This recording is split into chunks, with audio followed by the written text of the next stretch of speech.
वल्लभारम्भां विकनो मुनिमध्यमाम् अस्मदाचार्यपर्यन्तां वन्दे गुरुपरम्पराम् अस्मत्श्री गुरुभ्यो नमः।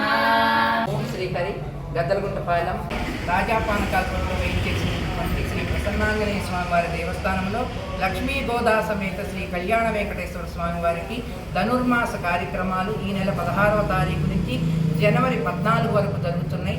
జనవరి 14వ తారీఖున గోదారంగనాథ స్వామి వారి కళ్యాణం జరుగును. ఈ ప్రతిరోజు కూడా ఓం శ్రీహరి పారాయణ భక్త బృందం వారిచే తిరుప్పావై పాసురాలు అనుసంధానం స్వామివారికి చేయటం జరుగుతుంది. 7:30కి పూజా కార్యక్రమం. ఈ కార్యక్రమాలన్నీ కూడా స్వామివారి అనుగ్రహంతో మా అందరం అనుసంధానం చేసే భాగ్యాన్ని మాకు కలిగించాడు శ్రీ వెంకటేశ్వర స్వామివారు. ఈ రోజున 6వ పాసురం స్వామివారికి అనుసంధానం చేయటం జరుగుతుంది. వెల్లై